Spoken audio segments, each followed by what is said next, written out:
सभी मित्रों का स्वागत करता हूं। एनसीईआरटी कक्षा 10 विज्ञान के नोट्स को लेकर विस्तृत बात करेंगे। नोट्स की हम जब भी बात करते हैं तो विद्यार्थी का पहला प्रश्न यही रहता है कि सर इन नोट्स में से कितने परसेंट एग्जाम में आएंगे। तो मैं आपको पूरे दावे के साथ में कह सकता हूं कि आपके एग्जाम में 100% प्रश्न जो है ना यहीं से मिलेंगे आप, और 100% स्कोर बना पाओगे अगर इन नोट्स को आप अच्छे से तैयार कर लेते हो तो। ये तो अभी आपके नोट्स की क्वालिटी ही बताएगी। लेकिन चलिए हम देखते हैं सबसे पहले। तो इन नोट्स को मैं आपको पहले जो पहला चैप्टर है वो बता रहा हूँ आपको। पहला चैप्टर आप देख रहे होंगे स्क्रीन पर, इसका जो नाम जो है ना वो है रासायनिक अभिक्रिया एवं समीकरण। तो ये रासायनिक अभिक्रिया और समीकरण जो नाम है ना, इनको हाथों हाथ हमने आपको यहाँ समझा दिया। देखो, रासायनिक अभिक्रिया और समीकरण है ना, तो हमने रासायनिक अभिक्रिया की पहले परिभाषा दी और इसके बाद में रासायनिक समीकरण की परिभाषा देंगे। और परिभाषा में हमने हर एक शब्द को समझाने का यहाँ प्रयास किया है। भाई ऐसी क्रिया जिसमें दो या दो से अधिक पदार्थ, अगर कोई पदार्थ का अर्थ नहीं समझ पाए तो अभिकारक, अभिकारक का नहीं समझ पाए तो पदार्थ आपस में क्रिया करके नया पदार्थ मान लो नहीं समझ पा रहा है तो हमने उत्पाद भी कोष्टक में लिख दिया। इसी इस क्रिया को हम क्या बोल रहे थे, रासायनिक अभिक्रिया बोल रहे थे। और हाथों हाथ उसका नीचे क्या दे दिया, उदाहरण भी दे दिया, ताकि बच्चे को समझने में किसी प्रकार की कोई दिक्कत न आए। फिर इसके बाद में हमने बताया भी रासायनिक अभिक्रिया अगर हुई है तो उसमें क्या क्या चीज़ हो सकती है। रासायनिक अभिक्रिया हुई हो तो उसकी अवस्था में परिवर्तन हो सकता है, जैसे कि कोई ठोस है तो ठोस से द्रव में आ सकता है, द्रव गैस में, गैस ऐसे आपस में चेंज हो सकते हैं। रंग में परिवर्तन हो सकता है, और उसके मतलब गैस का उत्सर्जन हो सकता है। अब उत्सर्जन और निकास हमने दो शब्द साथ में दे दिए ताकि बच्चा समझने में उसको थोड़ी आसानी रहे। दूसरा, तापमान में परिवर्तन हो सकता है। तापमान में परिवर्तन मतलब गर्म हो सकता है, ठंडा हो सकता है। इसके बाद में हमने अभिकारक क्या होते हैं, उत्पाद क्या होते हैं, इनको बारीकी से समझाया। देखो, जैसे कि अभिकारक और उत्पाद क्या होते हैं, इनकी परिभाषा क्या यहाँ पे लिख दी हमने। और जैसे ये अभिकारक का हमने एरो डायग्राम बना के समझा दिया था कि विद्यार्थी को किसी प्रकार की कोई दिक्कत नहीं आए। अगली जो देखेंगे हम इसमें भाई यही टॉपिक जो शब्द काम में आ रहे थे। देखो, अभिकारक क्या होता है, तो हमने अभिकारक के बारे में समझा दिया। जो भाग लेता है, मतलब रासायनिक अभिक्रिया होती है उसमें क्या करता है, जो भाग लेता है। और फिर हमने समझा दिया भाई उत्पाद क्या होता है, तो जो रासायनिक अभिक्रिया पूरी होने पर प्राप्त होता है उसे उत्पाद। मतलब जितना हमने शॉर्ट करने, एनसीईआरटी की जो बुक है ना उसका शॉर्ट निचोड़ निकालना जो था ना वो हमने निकाल लिया। इससे शॉर्ट अब आप कोई भी टीचर नहीं कर पाएगा इसको। अगला जो पेज है, मैं अगला पेज आपको बताता हूँ। देखो, रासायनिक समीकरण की, जैसे हमारा चैप्टर का नाम भी था रासायनिक समीकरण, तो रासायनिक समीकरण का मैंने हाथों हाथ आपको क्या दे दिया, रासायनिक समीकरण है। रासायनिक समीकरण का मैंने आपको ये संक्षिप्त रूप बता दिया, और इसका ये तुरंत क्या बता दिया, इसके उदाहरण दे दिए नीचे। ये आपने रासायनिक समीकरण हो गई। इसमें जो अपना टॉपिक आता है रासायनिक अभिक्रिया को संतुलित करना। एनसीईआरटी किताब उठा के देखना आप खुद देखोगे और आपको लगेगा कि उसी किताब में मतलब ये अभिक्रिया को जो संतुलित करने का तरीका है ना, काफ़ी जटिल तरीके से समझा रखा है। लेकिन हमने क्या किया, इसको बहुत ही सरल रूप दे दिया। अभी आप देखो, इसमें हमने क्या लिखा, रासायनिक अभिक्रिया को संतुलित करना। रासायनिक अभिक्रिया के पहले और उसके बाद प्रत्येक तत्व में परमाणु की संख्या समान रहनी चाहिए। परमाणु की संख्या का मतलब क्या हुआ, जैसे ये जिंक है और ये क्या अपना 2 हाइड्रोजन है, 1 सल्फर है, 4 ऑक्सीजन है। तो अब ये जो है ना ये अभिकारक है, मतलब ये अभिक्रिया अभी हुई नहीं है। अभिकारक आपस में मिलकर क्या करेंगे, क्रिया करेंगे, और ये क्या बनाएंगे, उत्पाद बनाएंगे। अब ये उत्पाद बनाएंगे, देखो यहाँ पर 1 जिंक है तो यहाँ पर भी 1 जिंक है, यहाँ पर 2 हाइड्रोजन है तो यहाँ पे भी 2 हाइड्रोजन है, 1 सल्फर है, 1 सल्फर है, 4 ऑक्सीजन है, 4 ऑक्सीजन है। तो इस ऐसे इनको बोलते हैं परमाणु। मतलब कि इस अभिक्रिया में अगर मैं आपसे पूछूं कि कितने परमाणु है, तो आप बता दोगे कि इसमें एक तो जिंक है, 2 हाइड्रोजन है, और 1 सल्फर है, और 4 ऑक्सीजन है। तो इनको बोलते हैं, हम क्या बोलते हैं, परमाणु। परमाणु की संख्या क्या रहनी चाहिए, समान। समान का मतलब हुआ जिधर इतने परमाणु है इधर परमाणु इतने ही परमाणु होने चाहिए। तो ये हमने बताया। फिर हमने इसको देखो, जो ये वाला पॉइंट पे डाल दिया हमने, जो असंतुलित समीकरण होते हैं ना, इनको हम क्या बोलते हैं, कंगाली बोलते हैं। कंगाली समीकरण भी बोलते हैं। और इनको क्या कर सकते हैं, हम संतुलित कर सकते हैं। अब संतुलित करेंगे तो क्या आ जाएगा, देखना आगे। फिर हमने इसको संतुलित करने के लिए एक हिट एंड ट्रायल विधि जो आती है ना, ये हिट एंड ट्रायल विधि के बारे में भी जिक्र किया है हमने इसमें। एनसीईआरटी में अलग से कोई इसका जिक्र नहीं कर रखा, लेकिन हमने क्या है कि इसका जिक्र कर दिया है एनसीईआरटी जैसे कि। फिर हमने एक अलग ही हेडिंग बना दिया है कि हिट एंड ट्रायल विधि क्या होती है। तो फिर हिट एंड ट्रायल विधि को जितना हम शॉर्ट में समझा सकते थे, शॉर्ट में और बच्चों को समझ में आए, वो हमने समझा दिया। जैसे कि आप देख पा रहे होंगे इसमें कि पहले तो हमने जो पूर्णांक संख्या के बारे में बताया, फिर हमने क्या किया कि उदाहरण लिया ये, और उदाहरण ये किताब वाले एनसीईआरटी वाला ही हमने लिया है। इसके चारों तरफ हमने बॉक्स बना दिया। बॉक्स बनाते ही हम क्या करेंगे, फिर ये परमाणु की सूची तैयार कर लेंगे। सूची तैयार करने का मतलब ये होता है कि इधर कौन-कौन से परमाणु है, जैसे कि इधर अपने पास आयरन है, 2 हाइड्रोजन है, 1 ऑक्सीजन है, तो ये हमने इनकी सूची तैयार कर ली। जैसे ये सूची तैयार करेंगे, इसके बाद में देख हमारे सूची तैयार करने से क्या होगा, देखो सूची तैयार करने से ये होगा कि हमें परमाणु की संख्या पता चल जाएगी। भाई इधर अभिकारक में परमाणु की संख्या कितनी है और उत्पाद में परमाणु की संख्या कितनी है। अब ये पता चलने के बाद हम क्या करेंगे, जो सबसे अधिक परमाणु है, मतलब जैसे कि इसमें हम देखेंगे कि तो हमें पता चलेगा कि इसमें सबसे ज़्यादा बार परमाणु कौन आ रहा है, यहाँ पर देखो आप, ये क्या लिख रखा है इसमें कि सबसे अधिक परमाणु वाले यौगिक को पहले संतुलित करेंगे। तो हमने देखा कि इसमें क्या है कि हमारे पास जो ऊपर वाले में ऑक्सीजन ज़्यादा बार आ रहा था, 4 बार आ रहा था, तो हमने ऑक्सीजन पर नज़र रखी और उसको हमने क्या करा, संतुलित करने का प्रयास किया। तो इनमें हमने ऑक्सीजन को संतुलित किया, फिर जो ज़्यादा परमाणु थे उनको संतुलित किया। मतलब इसमें ये सिस्टम ये रहता है कि जो परमाणु ज़्यादा है ना, सबसे पहले उसको संतुलित करो, ये कहना चाहता हूँ मैं शॉर्ट में। फिर अगला जो देखोगे आप, अगला इसमें देखोगे तो जो कम सबसे कम संख्या में है उसको लास्ट में संतुलित कर दो। इसके बाद में क्या करोगे कि दोनों तरफ परमाणु की संख्या बराबर हो जाएगी। अब देख लो यहाँ पर, जैसे कि ये अभिक्रिया है तो इसमें दोनों तरफ परमाणु की संख्या आप गिन सकते हो बराबर है। कैसे बराबर है, जैसे कि इधर देखो आप, यहाँ आयरन कितना है 3, तो आयरन कितना है इधर 3। इधर ऑक्सीजन कितना है 4 ऑक्सीजन है, तो इधर 4 ऑक्सीजन है। इधर हाइड्रोजन कितना है, इधर हाइड्रोजन टोटल है अपने 8 हाइड्रोजन, तो इधर भी 8 हाइड्रोजन आ जाएंगे। तो ये अभिक्रिया क्या हो गई, अपने संतुलित हो गई। अब संतुलित होने के बाद भी एक अगला चरण जो होता है ना, ये बहुत कम टीचर बताते हैं, लेकिन मैं आपको बता देता हूँ कि इसमें जो होता है ना, इसमें क्या आ जाएगा कि भौतिक अवस्थाओं को संकेत के रूप में लिखना बहुत ज़रूरी होता है। अगर आपने ये नहीं लिखा, आपके नंबर कटने के चांस बहुत ज़्यादा रहेंगे। भौतिक अवस्थाओं को संकेत के रूप में लिखना, जैसे कि जो अभिकारक है आपके, जो उत्पाद है, उनकी भौतिक अवस्थाओं को, अब भौतिक अवस्थाएँ कितनी हो सकती हैं, 3 तो मेन होती है अपनी, कौन-सी, ठोस, द्रव, गैस। एक जलीय अवस्था जिसको एक्वस बोलते हैं, ध्यान रखना। बहुत सारे विद्यार्थी मुझे कमेंट करते हैं, पूछते हैं सर कि एक्यू का मतलब क्या होता है? तो मैं उनको बताता हूँ एक्यू का मतलब एक्वस होता है इंग्लिश में, ठीक है? हिंदी में बोलते हैं उसको जलीय। तो ये हमने समझा दिया, और भी हमने अन्य उदाहरण बता रखे कि इनको संतुलित करने पर ये अभिक्रिया आ जाएगी। फिर हमने अभिक्रिया के प्रकार समझाइए। आप देखिए इसमें कितना बारीकी से समझाया हमने कि पहले तो अभिक्रिया के प्रकार, भाई अभिक्रिया जो रासायनिक अभिक्रिया होती है वो कितने प्रकार की होती है, तो रासायनिक अभिक्रिया तो बहुत सारे प्रकार की होती है, अनेक प्रकार की होती है, ये भी आप जानते हो। लेकिन जो आपकी एनसीईआरटी की बुक में जो प्रकार है ना, वो प्रकार को हमने समझाया है यहाँ पर।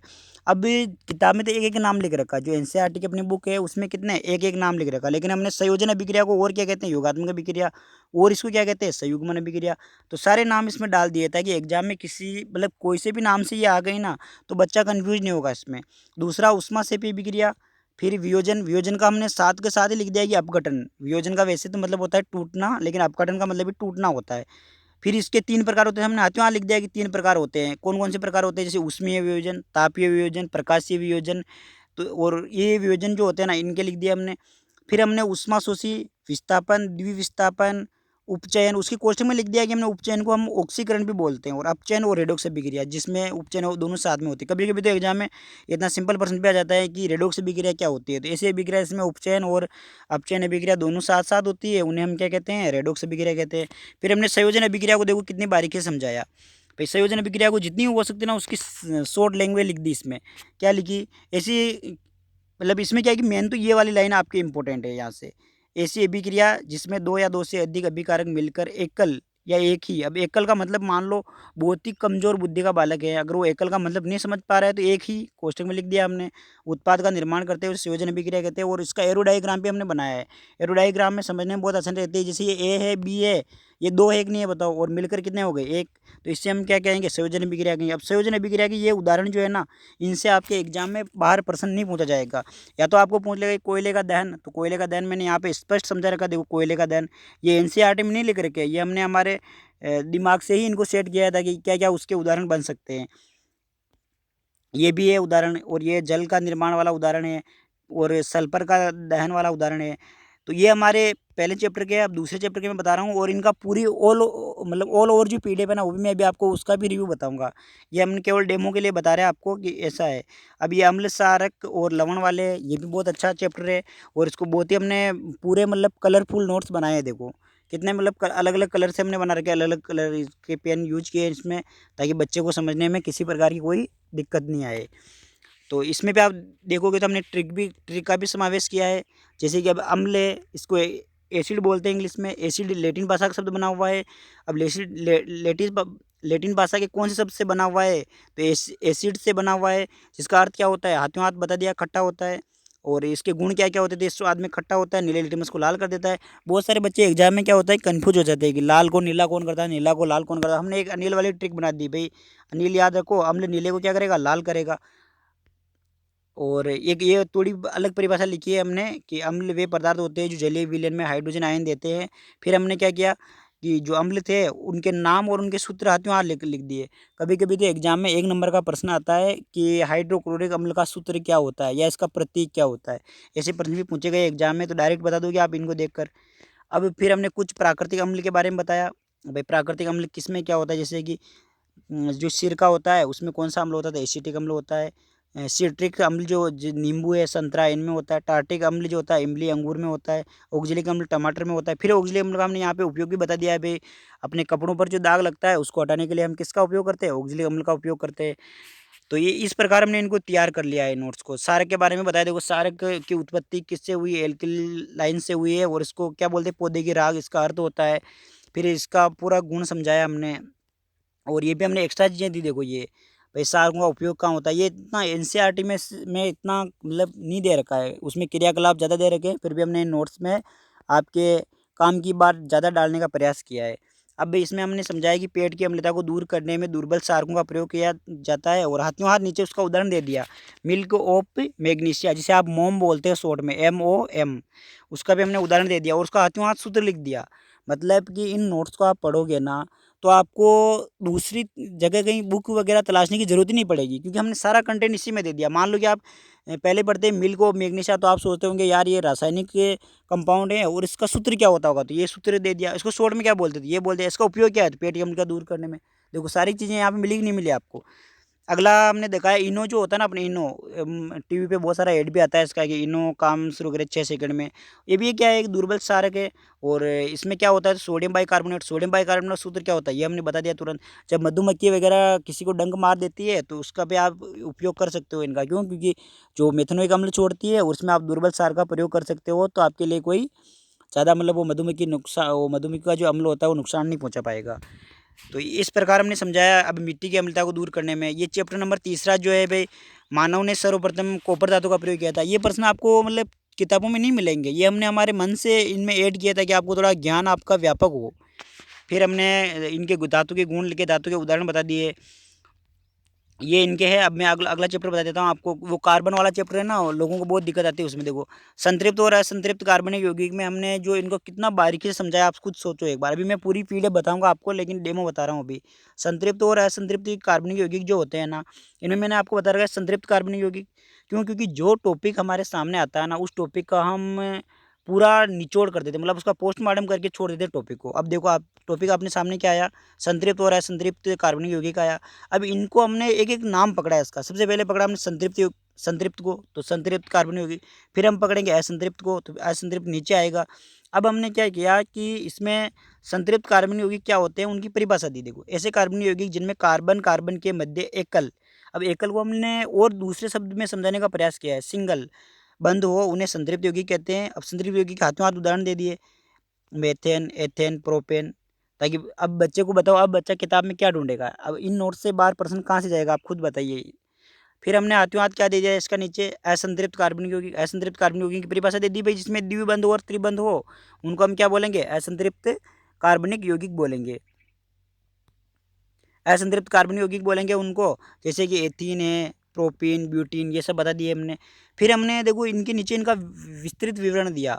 भाई संतृप्त कार्बनिक यौगिकों में एकल बंध होने के कारण ये अत्यधिक अभिक्रियाशील नहीं होते। अब मेरी बात सुनो, आप खुद सोचो, जिसमें एक बंदी है, ये बोल रहा है कि संतृप्त कार्बनिक यौगिक में एकल बंध होने के ये अत्यधिक क्रियाशील नहीं हुई। जब एक बंदी इसमें है तो ये क्या कहाँ स्थायित्व ग्रहण करेंगे अपना, आराम से मौज कर रहे हैं, क्योंकि एक एकल ही बंद है। दिक्कत तो उसको आएगी, इसमें डबल बॉन्ड है, ट्रिपल बॉन्ड है, क्योंकि इस बॉन्ड को तोड़ेंगे, इस बॉन्ड को तोड़ेंगे, तब जाके अपना अस्तित्व प्राप्त करेंगे, यानी मतलब आप संतुलन की अवस्था में आएंगे।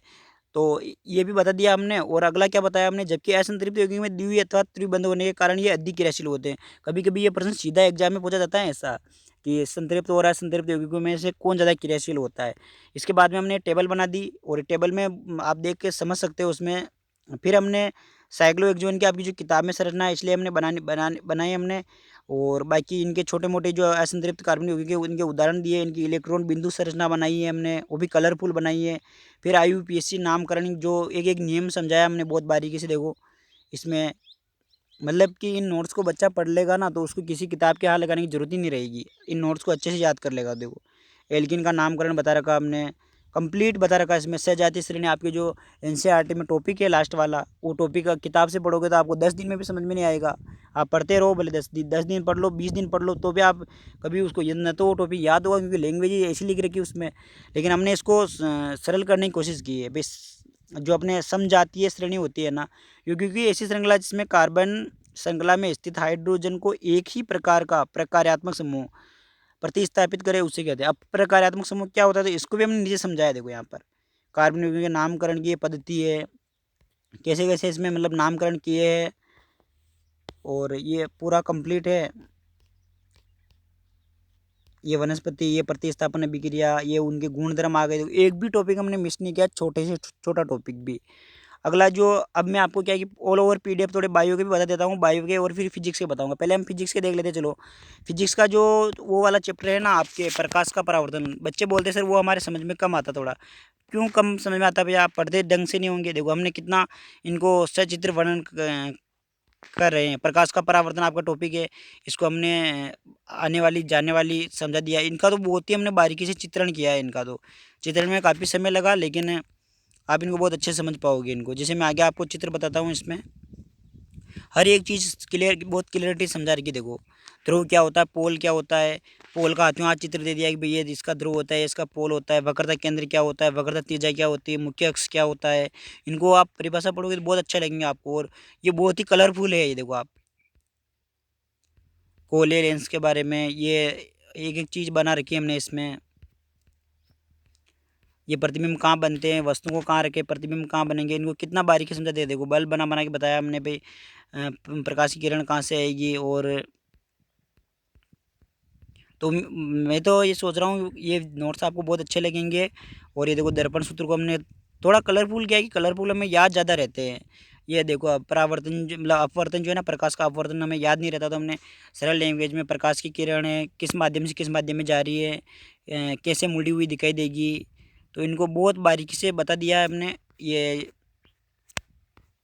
ये जो उसका अपवर्तनांक वगैरह वाला पोर्शन है, ये लेंस गोले लेंस क्या होता है, ये लेंस का दोनों का चित्र बता दिया था कि बच्चा कभी इसमें कंफ्यूज भी नहीं हो। और फिर लेंस वही वाला जो अपने परावर्तन वगैरह थे वो मतलब दर्पण के लिए थे, वही लेंस वाले आ गए इसमें। लेंस का भी वो सारा कंटेंट बता रखा जो लेंस में थे। ये आप देखना, इनको बहुत अच्छे लगेंगे नोट्स आप पढ़ोगे तो। समय अभाव के कारण हम इसको आपको पूरा भी नहीं बता पाएंगे। देखो ये हमने आपको थोड़ा उच्च स्तरीय ज्ञान भी दिया है इसमें, विवर्तन के बारे में, कैसे विवर्तन होता है, कैसे मुड़ती है वो। अब मैं आपको बायो के नोट्स के थोड़ा रिव्यू बता देता हूँ। बायो का नोट्स जो है ना, बायो के नोट्स को हमने बहुत कोशिश की है कि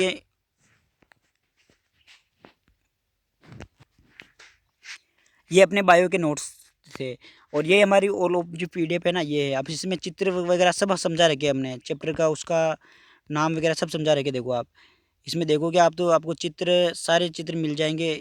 एक मिनट, श्वसन के नीचे श्वसन का चित्र मिल जाएगा। देखो ये, और ये इसका ये चित्र मिल जाएंगे आपको सारे, हृदय के चित्र मिल जाएगा आपको। और अपने इसकी परिभाषा देख लोगे आप, ये अपने जो मानव में उत्सर्जन तंत्र है उसका चित्र मिल जाएगा आपको। लगभग लगभग हमने सब चित्रों का इनका समावेश किया है। आपको पढ़ोगे तो ये इसका जो अपने तंत्रिका कोशिका का चित्र इसमें समावेश किया है। वो अपने प्रतिवर्त चाप होता है उसको भी हमने इसमें समावेश किया है। हमने मस्तिष्क है, मानव मस्तिष्क है ये आप पढ़ोगे तो आपको बहुत अच्छा लगेगा। आप जब पढ़ोगे ना तब आपको पता चलेगा कि हाँ वास्तव में नोट्स में कितनी क्वालिटी थी और कितने अच्छे नोट्स थे अपने। लगभग लगभग मैंने सारा इसमें समावेश कर दिया है। पुष्प में जो अनुदैर्ध्य काट है, पुष्प में जनन है, मानव में जनन, नर जनन तंत्र, मादा जनन तंत्र, सब चित्र इसमें मैंने आपको बहुत क्वालिटी के साथ में, जैसे ये अपने प्ले एरिया में ये क्वालिटी भी जो PDF पूरी खुली नहीं है इसलिए ऐसे आ रही है, बाकी बहुत शानदार नोट्स है ये अपने बायो के नोट्स से। ये अभी मैं आपको पढ़ के नहीं बता सकता क्योंकि वीडियो बहुत लंबा बन जाएगा। ये मेंडल के जो नियम थे वो मेंडल के नियम के ये बना रखे, ये आपको समझा रखा भाई। आप पढ़ोगे तो आपको समझ में आ जाएगा, ज़्यादा सोचने वाली बात ही नहीं है इसमें। तो फिर लास्ट का बता देता हूँ मैं, लास्ट में जो है आपके वो ये ओजोन परत, ये देखो ये चित्र, मतलब इसमें ये चित्र देखकर बहुत अट्रैक्टिव लग रहे हैं लोगों को यार कि इतना चित्र से समझाया तो आपको किताब उठाने की ज़रूरत भी नहीं पड़ेगी इसमें। ये जो अपना चैप्टर है वो लास्ट वाला, ये अपने घरेलू विद्युत परिपथ वाला है, ये अपने चुंबक वाले नियम है। अब साथियों सब बात हो गई, लेकिन इन नोट्स को आप प्राप्त कैसे करोगे उसके बारे में बात करते हैं। अब तक तो जो हमने देख लिया कि कक्षा 10 के जो एनसीईआरटी के नोट्स जो है ना कंप्लीट है, कंप्लीट रूप से तैयार है, बहुत सरल लैंग्वेज है। सबसे सरल चीज़ लगी इसमें, लैंग्वेज सरल है। और क्या है इसमें कि हमने इनको ज्ञान व्यापक बनाया आपका, कि आपका ज्ञान क्या हो, व्यापक हो। अब इसको प्राप्त कैसे करोगे आप, तो इसके लिए साथियों आपको क्या करना पड़ेगा, ये नोट्स की जो पीडीएफ आपको लेने के लिए नाम मात्र का आपको शुल्क देना पड़ेगा। और आपको जो व्हाट्सएप है ना, ये व्हाट्सएप नंबर बता रहा हूँ मैं आपको, इन पर आपको मैसेज करना पड़ेगा। आप फ़ोन वोन कोई नहीं करेगा, केवल आप ये नंबर जो है ना, ये नंबर है अपने पास 856 44 163, यानी कि 80064413 इन पर आप मैसेज करोगे ना, इन पर आप मैसेज करोगे तो वहाँ पर आपको पूरा प्रोसेस बता दिया जाएगा कि आप पेमेंट कैसे करोगे। वहाँ पर आपको क्यूआर भेज दिया जाएगा, वहाँ पर आप क्यूआर स्कैन करोगे और वहाँ से आपको ये पीडीएफ मिलेगी। और नाम मात्र का शुल्क, कोई बहुत बड़ा शुल्क नहीं रखा हमने। विद्यार्थियों को हित को ध्यान में रखते हुए हमने क्या इन नोट्स को हम देने के लिए रखा है ये प्रावधान। धन्यवाद साथियों। और भी कोई दिक्कत हो तो आप कमेंट करें या व्हाट्सएप पर मैसेज करें, हम आपकी समस्या का समाधान करेंगे।